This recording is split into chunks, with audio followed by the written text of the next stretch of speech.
So welcome everyone to the program this morning. This is Aya Sivijana, and Aya Nyanika is joining me right now. And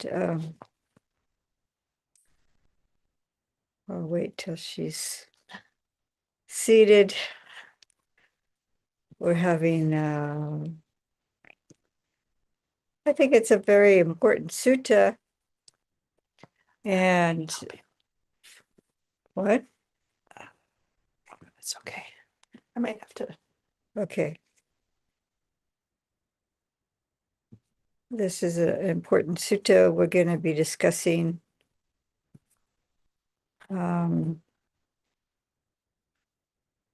Maybe they want to be off camera. Might be a good idea. Okay. Yeah, so unfortunately, it's not feeling so well, but anyway, so it's an important sutta. It's called the Eight Worldly Conditions. And this sutta, there's only this concept of the eight worldly conditions only appears twice, and there's two in a row.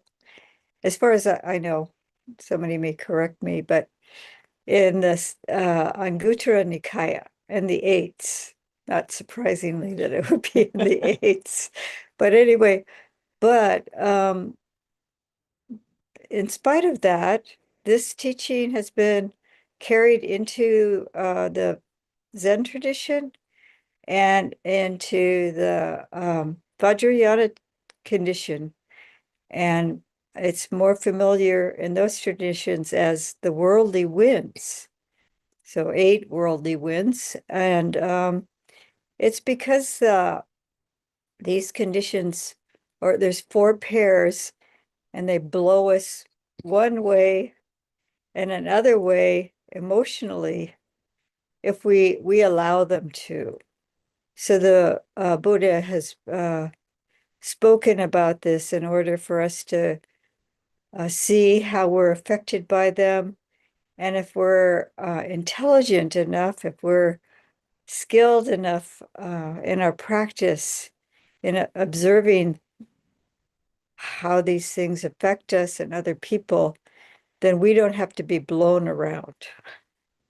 So that being said, I'm going to share the document.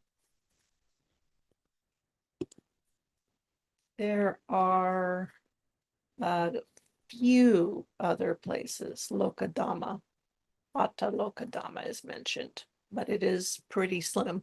It's slim. It's strangely, it's so important. Okay, we're just about to share here.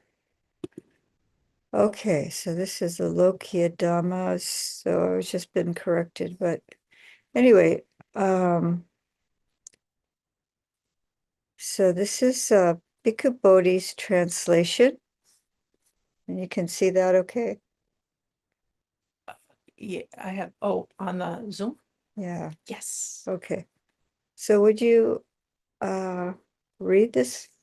Were you Yes. feeling well enough to read this? This Sure. is Bhikkhu Bodhi's translation. For now, yes. And then when you see the different fonts, pause there.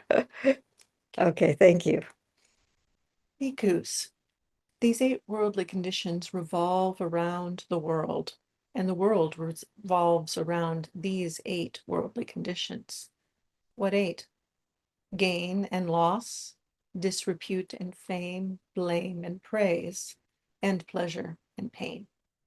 These eight worldly conditions revolve around the world, and the world revolves around these eight worldly conditions. Because an uninstructed worldling meets gain and loss, disrepute and fame, blame and praise, and pleasure and pain. An instructed noble disciple also meets gain and loss, disrepute and fame, blame and praise, and pleasure and pain. What is the distinction, the disparity, the difference between an instructed noble disciple and an uninstructed worldling, with regard to this? So I have Bhante Sujato's translation of the just a little bit of that. And what then is the difference between the learned noble disciple and the ordinary unlearned person?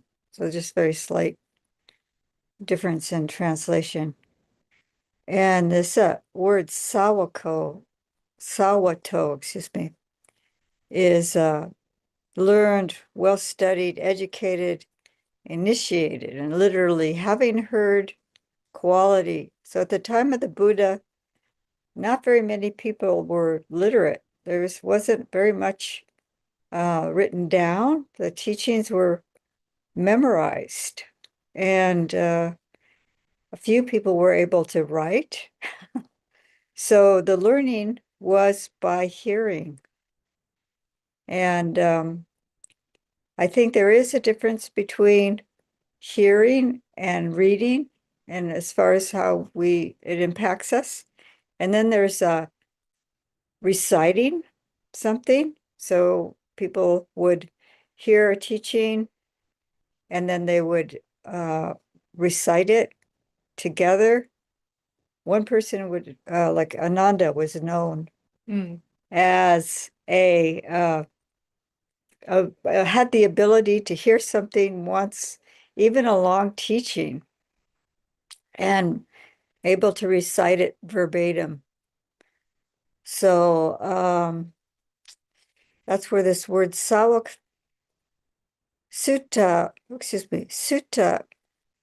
wato, I'm sorry, sawako is something different.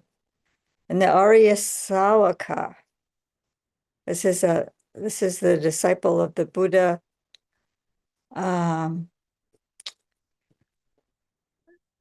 It's called a noble disciple, is how Bhante Sujato is translated, and Bhikkhu Bodhi is pretty much the same translation. But then there's the Patujana, which is the common person, common man, is how they have it, but person.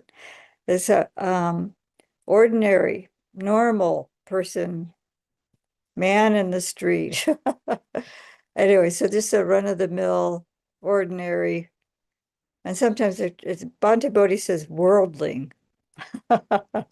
So so someone who hasn't heard the teachings, it doesn't mean that they're stupid or something like that, but they haven't learned um, the teachings and they're not aware of this concept. Do you have anything to add to the word about the word patujana? Yeah, I just wanted to point those two words out because some people might think it's derogatory and sometimes it's used in a derogatory manner, but that's really not what it's meaning. It's meaning that if you haven't learned this particular teaching or the teachings of the Buddha, you might suffer in this particular way that the Buddha is going to point out for the patujana. So would you mind reading the next part, please? Bhante, our teachings are rooted in the Blessed One. Guided by the Blessed One, take recourse in the Blessed One. It would be good if the Blessed One would clear up the meaning of this statement. Having heard it from him, the bhikkhus will retain it in mind. Then, listen, bhikkhus, and attend closely. I will speak. Yes, Bhante, those bhikkhus replied. The Blessed One said this. Bhikkhus, when an uninstructed worldling meets with gain, he does not reflect thus. The gain that I have met is impermanent, suffering, and subject to change. He does not understand it as it really is. 2. When he meets with loss. 3. Fame. 4. Disrepute. 5. Blame. 6. Praise. 7. Pleasure. 8. Pain. He does not reflect thus. This pain that I have met is impermanent, suffering, and subject to change. He does not understand it as it really is. Gain obsesses his mind, and loss obsesses his mind. Fame obsesses his mind, and disrepute obsesses his mind. Blame obsesses his mind, and praise obsesses his mind. Pleasure obsesses his mind, and pain obsesses his mind. He is attracted to gain and repelled by loss. He is attracted to fame and repelled by disrepute. He is attracted to praise and repelled by blame. He is attracted to pleasure and repelled by pain. Thus involved with attraction and repulsion, he is not freed from birth, from old age and death, from sorrow, lamentation, pain, dejection, and anguish. He is not freed from suffering, I say. So we could stop there. And I think all of us can relate to this to a certain degree. And for most of us, we're gain is more attractive, and we might feel very excited when we gain something that we wish to have, what we like, we want, even if it's just like something yummy to eat or something like that. And if we don't get it, if it's more, that's more like on a childish level, the kids will have a fit if they don't get some treat that they wanted, they thought they were going to get it, and then they don't get it, or they think. I remember thinking that going to a certain ice cream store was the greatest thing in the world. And, but then the ice cream cone, after all the anticipation, disappeared very quickly after I had it, and it was gone. It was gone. So, but then there's the gains of wealth but we always want more. And then we're afraid of loss. And that the gain is actually as stressful and painful as loss often, just depending on our mental state. And there's fame and disrepute. Bhante Sujato translates this a little bit differently. Uh, Fame and disgrace. Fame and disgrace. Yeah. And so these are the words here. Labha as the gain, acquisition, benefit, profit. And the A negates alabha is not getting, not obtaining, not finding, or loss, losing out. So the idea of not getting what we want or also losing what we already have is we try to avoid, or sometimes we just have so much anxiety about protecting what we have. And then there's the yasas, which is fame, reputation, renown, honor, glory, prestige, and ayasas, infamy, bad reputation, disrepute. So that's and then Bhante Sujato says disgrace. Anyway, I think fame could be think it for most people more like popularity or reputation. This is a good thing to like if we have a good reputation, renown, honor, glory, prestige. Yeah, this all comes into this category here. So this is something some people go to great lengths to be well known, to be respected, to be have like having a good reputation that's really fine. But if we are really obsessed about how people view us, how many people uh, think we're great. uh, yeah, so it's an obsession of the mind for some people more than others. And then there's infamy, bad reputation, disrepute. So, yeah, so this is all these pairs, this particular pair, the more famous you are, often too, is the more people know about you, the more people might hate you. Mm. There's that too. Um, and then there's fame.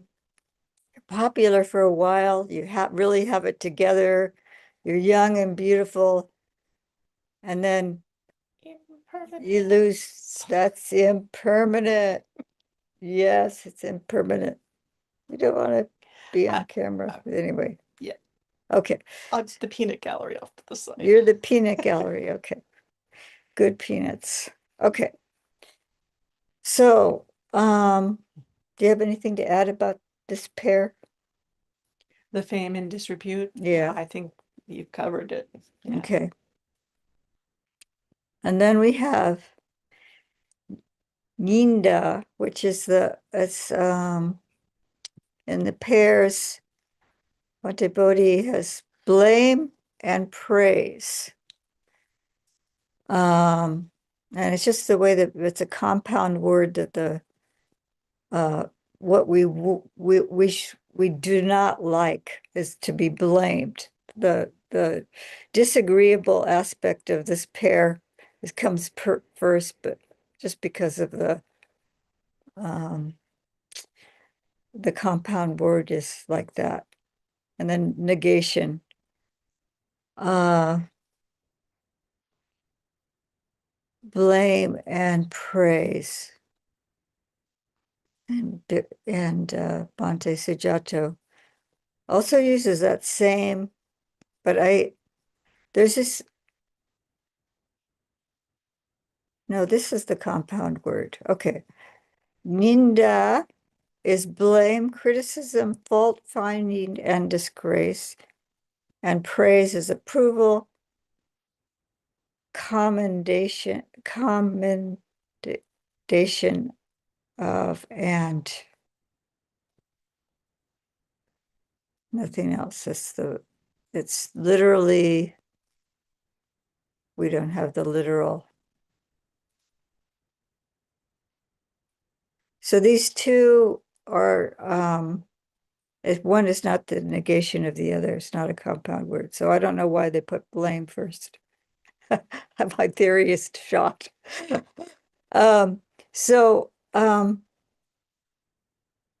one wants to be criticized. Most everyone does not want to be criticized, but in the monastic life, criticism is supposed to be treasured, especially if it's accurate. So if somebody's saying something, it's, oh, I was in an art class and we had at the end of the semester, we had what was called a critique. Mm. So then everybody showed the best piece that they made, you know, I think it was a pottery class or something like that. The best piece, it's a common thing, I think, in art. And so everybody else talks about your work. And then some people they'll say, oh, this aspect is really good, but this aspect, maybe you need to emphasize more or do this something differently. And I think for monastics, this is a very similar thing where should be a balance between, you know, the criticism should be constructive rather than just fault fighting or someone feeling in a state of disgrace. But not everybody is going to be skillful in their criticism. They may be blaming, or they may be harsh, or they may be just fault finding instead of emphasizing the good aspects.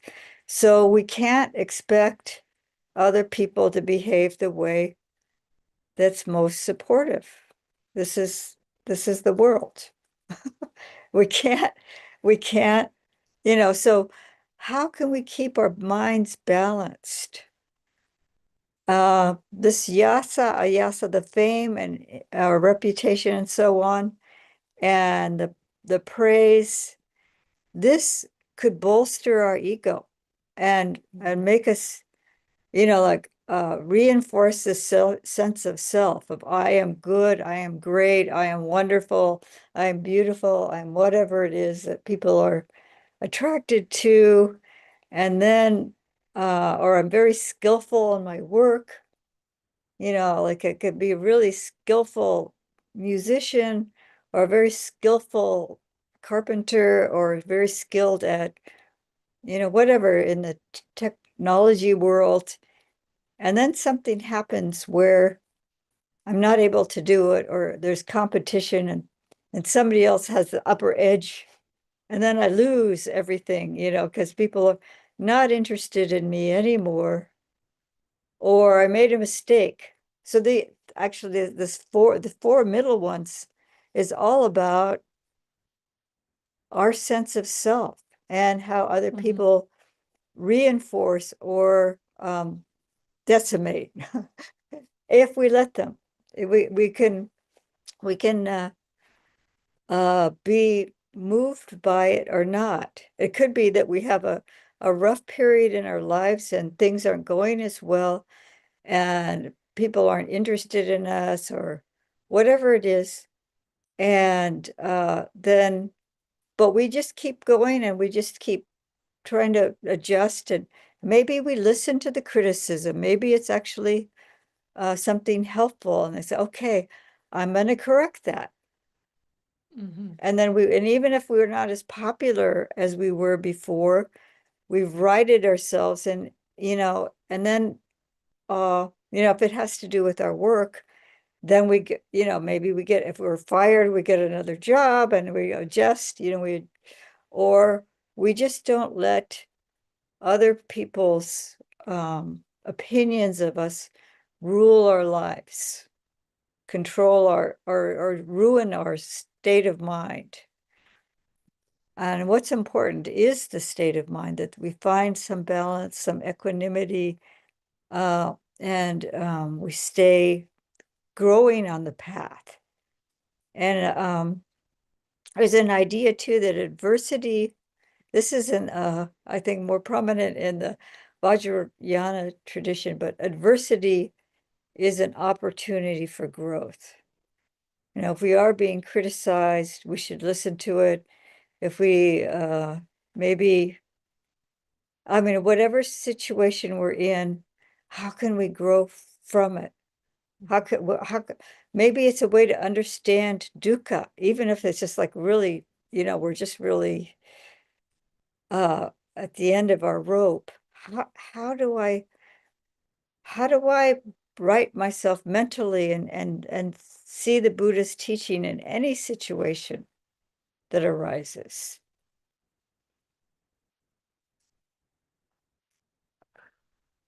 Ah, so this last pair here is sukha and dukkha, and my friend is experiencing dukkha, unfortunately, with the body. So with the sukha and the dukkha, uh, this is the pleasure and pain is, I think, both Bhante Sujato and Bhante Bodhi have translated it as pleasure and pain. Pleasure does not obsess a person's mind, and pain does not obsess a person's mind. So all the other ones, all the six, the uh, three other pairs relate to this pleasure and pain. Because if gain or um, we have a good reputation, and people are praising us, then we feel happy. And if we have gain, we may be getting it's more on this sensual pleasures. Pleasure can be it's at the sixth sense gates. So uh, pleasant sights, pleasant sounds, pleasant tastes, pleasant uh, aromas, and the touch, pleasant touch. All this can bring pleasure. And the more wealth one has, the more one can try to obtain things that bring us pleasure at those sense gates. Even like for me to go out in the forest and to look at the light coming through the leaves of the trees and seeing the ferns opening up, and it's all very pleasurable to me. But I'm hearing the sound of machinery, and I don't like to hear that. And so the idea of people cutting down the trees is distressing to me. And so that's painful because I don't want to lose that. So that's at the mental, it's mental pain. Or, the physical is very real. For most people, we try to avoid it at all costs. In the society, there's so many drugs to dull pain, to try to blot out pain. And then we try to blot out emotional pain by going on the media and seeing something, or, like we distract ourselves all the time with, you know, our devices. And we might even have a severe pain in our leg or something like that, and we're absorbed into something and we don't notice the pain. So this is another way to just escape from the physical pain, escape from the mental pain by just getting lost in something else. So so it's not even necessarily pleasant. Like I'm obsessing about something and not necessarily pleasant, but then I'm not thinking about something that's really distressing to me, or not thinking about, like, if I'm obsessing about the construction, all the you know forest land is being leveled and housing is going in, I might be distracting myself to something that's actually more immediately affecting me in my life that I'm distressed about. So we're always trying to and we're always trying to seek pleasure at the same time. So I might go in the kitchen and overeat or something like that because I'm feeling so much distress about something. So it's this worldly wind going back and forth, or anything of the other ones where I'm seeking pleasure in what people think about me. And I just had a really a compliment on something I did, and then it got to my head and I'm feeling elated about it, or something like that. And so then the mind is thrown off balance by these four pairs. But pleasure and pain, the sukha dukkha, is kind of the root of all the other ones. Mhm. So sukha is easy, comfortable, pleasant, good, for contented. And then it's also translated as ease, comfort, happiness, pleasure, contentment. So with what the agreeable side of the winds, we think it's going to bring us all this. And then when there's loss of that, there's dukkha, or we can't get it. There's dukkha because we want something. So this is a second noble truth, suffering at tanha, wishing for something, wanting, always wanting. Even if we have something, we want more of it, or we don't want to lose it. So dukkha is uncomfortable, unpleasant, painful, discomfort, suffering, unease, unpleasantness, something unsatisfactory, trouble, a bummer. Bummer. A bummer, where did that come from? It's a scholarly Bhante term for Bhante Sujato's translation. I don't know. This is the dictionary I got off of the Sutta Central. I just cut and paste these translations from Sutta Central. So I'm not looking at cons or the Polytext Society. It's just easy. I really appreciate Bhante Sujato, but sometimes he throws in these translations that I like it. you like it, I the like bummer. Bummer. Bummer. Okay. So so we have to look at how desire or craving is causing dukkha, because we want what's agreeable and we don't want what's disagreeable. So in any circumstance, in any pairs of what's desirable and undesirable, the dukkha is there because of that tanha.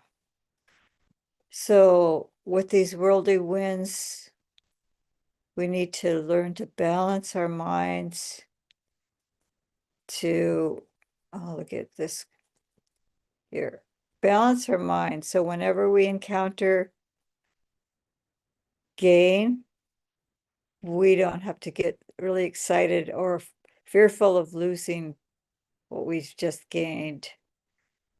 And whenever we experience loss or not getting what we want, we don't have to become distraught or angry or whatever.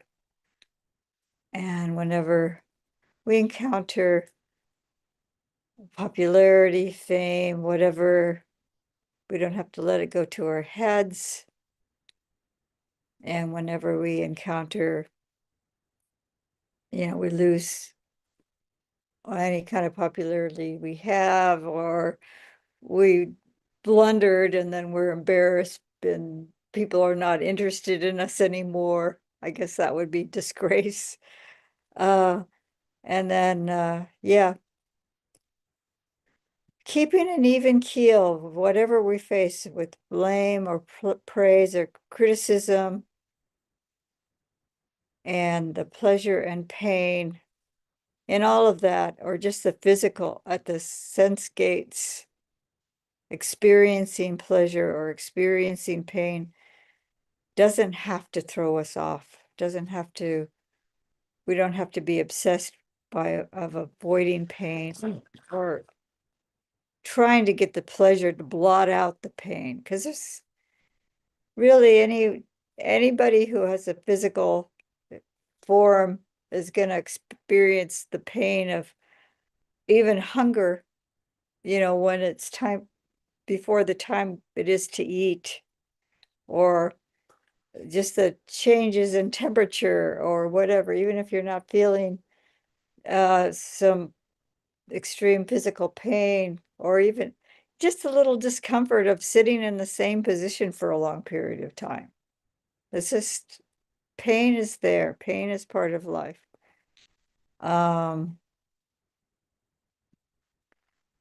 Yeah, there was Bhikkhuni I know who participated in the peace walk in Washington, D.C. She was in the line of monastics following the bhikkhus that were in that march. And she endured a lot of pain, physical pain, because she wanted to be part of that. She's like 60, in her 60s, and she said she got one of her toenails turned black.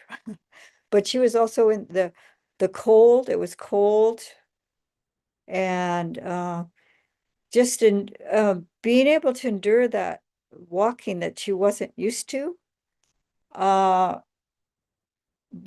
she did it because it was something she really wanted to do. And so the the physical pain was not an obstacle to her for doing that.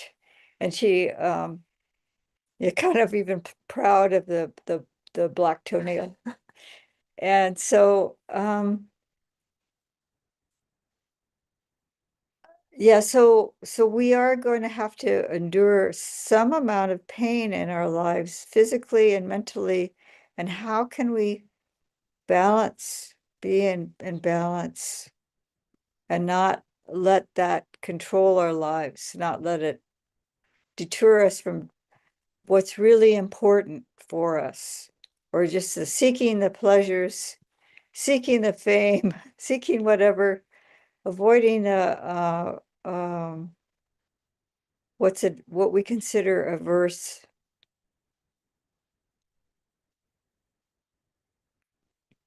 So I'm gonna read, or do you want to read the poem? Okay. Bante Bodhi's translation? Uh, did you go through the part about not obsessing the mind? We didn't. Not obsessing the We- mind. Did we read that? We did not. We did not. Thank you for pointing that out. Okay, so we got to the Patugina, and now we, thank you. That's just where we need to go now. Okay. Should I read it Okay, there? okay, so starting at, But bhikkhus, when an instructed wait a minute. disciple. Okay, Oops, okay, sorry. I'm trying to find it. So that, oh, here it is. Here it is. Yeah. I should maybe, Put a, shall I put a space there? Cool. yeah, put a space. Thank you. But bhikkhus, when an instructed noble disciple meets with gain, he reflects thus: this gain that I have met is impermanent, suffering, and subject to change. He thus understands it as it really is. When he meets with loss, fame, disrepute, blame, praise, pleasure, and pain, he reflects thus: this pain that I have met is impermanent, suffering, and subject to change. He thus understands it as it really is. Gain does not obsess the mind. Loss does not obsess the mind. Fame does not obsess the mind. And disrepute does not obsess the mind. Blame does not obsess the mind, and praise does not obsess the mind. Pleasure does not obsess the mind, and pain does not obsess the mind. He's not attracted to gain or repelled by loss, is not attracted to fame or repelled by disrepute, is not attracted to praise or repelled by blame, is not attracted to pleasure or repelled by pain. Having thus discarded attraction and repulsion, one is freed from birth, from old age and death, from sorrow, lamentation, pain, dejection, and anguish. One is freed from suffering, I say. Thus, bhikkhus, is the distinction, the disparity, this bhikkhus is the distinction, the disparity, the difference between an instructed noble disciple and an uninstructed worldling. I think it's that obsession part that's interesting. Yeah, so yeah, not being obsessed, like I was saying earlier. And so I think we may relate to one of these pairs. I think one of the things to do is to see uh no one wants any of the adverse, and everybody wants the the more pleasurable aspect, the attractive aspect of these pairs. So and then different times in our lives, one of these pairs is more important to us. Um, and so we can see for ourselves. I mean, like if I was an arahant, none of this would matter to me. Right. But since I'm still a work in progress, I might see, oh yeah, I and Yannicka pointed something out and I'm feeling bristly because I sense this criticism and I don't want it. And I want just everybody thinking I'm wonderful and I have no bad qualities at all. But something's been pointed out by somebody, and so how do I respond to it? Can I respond? Can I say, "Oh, thank you for pointing that out. Thank you for or someone might even be rude and critical, and then I might feel bristly, and then I might uh say, oh, well, maybe actually what they're saying is true, even though I didn't like the way they said it. Well, reflect back, is it true? Ajahn Chah says, if somebody calls you a dog, look around and see if you have a tail. Don't have a tail, then you don't have, okay, well, that's just their idea about things. So yeah, so you assess, is this true or not? Are they, or in their view, this is not the right thing. Maybe have compassion for them because I'm doing or behaving in a way they don't like, but I know that it's not wrong for me to be doing this. It's just that it's rubbing them the wrong way. So I have to assess and maybe be compassionate. How can I do it a little bit differently so it's not as difficult for them, or I don't, whatever it is. I'm not thinking of a good example, but um yeah, so if I get criticism, can I look at it? Um, but yeah, this is talking about the arahant, not, or we can see I'm obsessing, and then over time let go. And I think when we bring our awareness to these, then over time we don't obsess, and over time it's not affecting us. I think we also notice that less affects us. Just as we practice, it doesn't sting the same way. The ego is not so strong. I'm not saying there are definitely times where the bristling comes up, and we bristle at a lot less than we used to. We get hooked into the praise a lot less than we used to. The hooks are just not so sharp or strong, and they slide off because there's less ego for it to get embedded in. And so then when it does land, it's like, oh, okay, yeah, there's where the work is still. And we are more likely, either immediately or with some thought, to take it as a gift. Like, oh, okay, yep, here's where I'm still getting blown by this wind.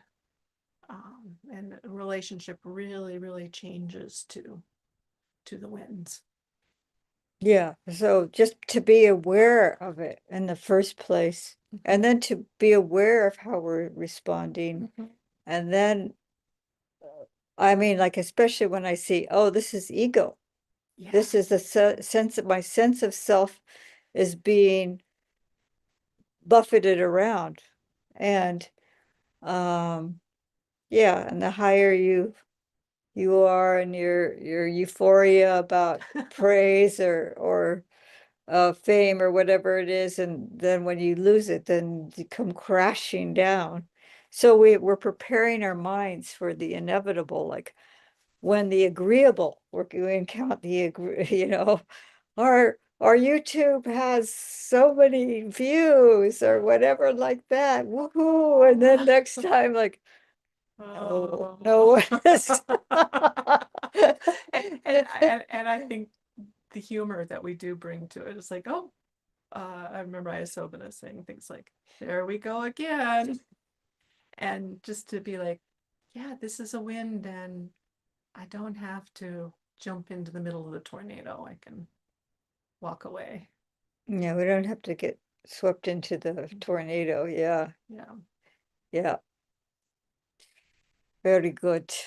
Do you have anything? Let's see. So then we're not attracted to gain or repelled by loss, or attracted to fame or repelled by disrepute, attracted to praise or repelled by blame.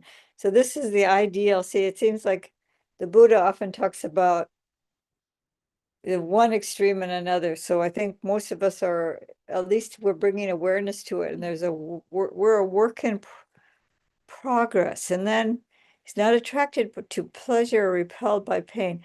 Having thus discarded attraction and repulsion, one is freed from birth, from old age and death, sorrow, lamentation, pain, dejection, and anguish. They are freed from suffering, I say. So this is more epithet for a arhat, I believe. Hmm. So we're not there yet. We're still working on it. Work in progress. Still, so we can use this teaching as a guideline to, and when we see ourselves being swept around, how can we level our minds, or how can, yeah, calming it down over time, like I and Yannick was saying, just it calms down, like the winds are gonna blow us. It's like the winds have gotten more calm, but it's more our mind has gotten more steady. It may be more like we're more like a rock, a sturdy rock, and the winds are gonna blow over us rather than being whipped around by like the winds by some reeds or something like that that are just but we can be steady despite how the winds blow.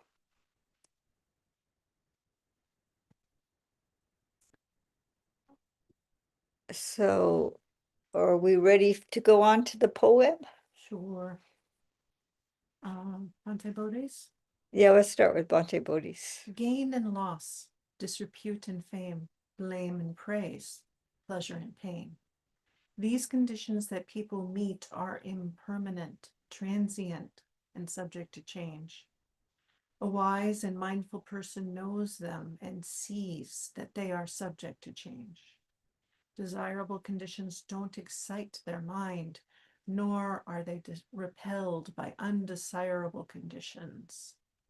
One has dispelled attraction and repulsion. They are gone and no longer present. Having known the dustless, sorrowless state, one understands rightly and has transcended existence. Sadhu, sadhu, sadhu. So that is definitely an arahant.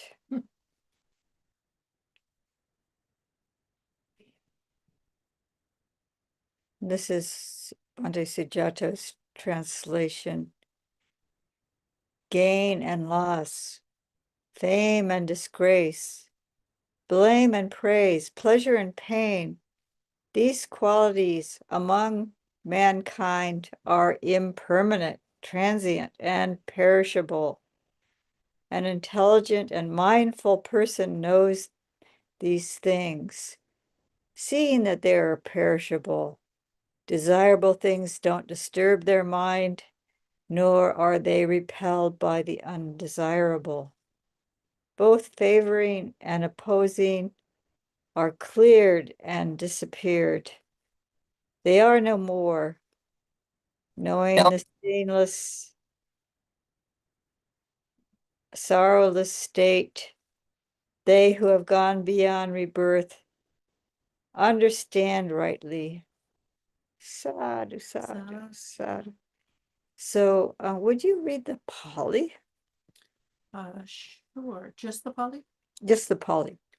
Labo alabo cha yasaya so cha nida pasangsa cha sukang dukancha ete anicca manuje sudhamma asasata viparinamadhamma ete chanatva satima sumedo ave kati viparinamadhamme Itasadama namate tichitam anitato na patiga tameti.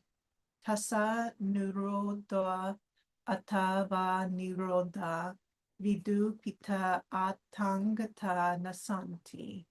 Padanchanatva virajang asokam samapajanati bhavasa paraguti. Sadhu, sadhu, sadhu. So that's beautiful. So yeah, the poetry loses a little bit of you could see the rhythm and such. Mm-hmm. And this is um, often the poems are what are memorized. And then people can take these poems as a teaching and reflecting on them. And then when we encounter gain or loss or fame and disgrace or blame or praise or pleasure or pain, then this poem would come up in our minds and uh, remind us, oh, it's impermanent. It's transient, it's perishable, and I would like to be an intelligent and mindful person and know these things well. And seeing that they're perishable, desirable things will not disturb our mind, nor are we repelled by the undesirable. So, and both favoring and opposing, we can let go of. They're clear, they can disappear over time. So this is a beauty of reflecting on the teachings, and then yeah, it was put into beautiful poetic rhythm as well I should have in the chanted it Pali. rather than just read it, but Would you yeah, like to chant it? we could chant it together. Okay, Let me get back to the beginning. okay. Labo alabo chayasa Sorry, yasa soja nida pasamsa chasukam dukancha ete anicca manike sugama asasata viparinama dhamma ete chanyatva satima somedo avegati parinama dhamme ita sadhamma namate tichitam anitato no patigata meti tasa niroda atava vatoda vidupita atangata santi padancanatva virajammasokam samapajanati bhavasa paraguti. Sadhu, sadhu, sadhu. It's going to take a little practice for my tongue to get around all the Pali, but that was very beautiful. Yeah, so we're up close to the end of the hour, and I see Susan. I don't know if you had just popped in or had seen it on YouTube and just joined. But we might close, and then we could have, if Susan would like to stay on, Sure. Yeah. welcome. And thank you all, YouTube fans, for joining. Not that there's any like fame in that. Yeah, I encountered one time I was at Empty Cloud, and so I was doing the morning sutta reflection, and so somebody came up to me and I said hello, and I said, I'm I'm Maya Suvijana, pleased to meet you. And they said, well, I know you, you're famous, you're on YouTube. And I'm like, everybody's on YouTube. But it was just very funny to me. Yep. Anyway,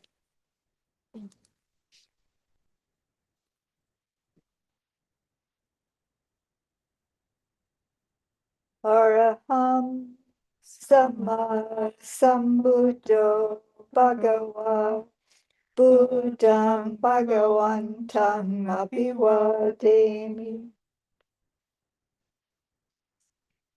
Swakato Bhagavata Dhammo Dhammam Namasami Supatipanno Bhagavato Sangha Sangham Namami.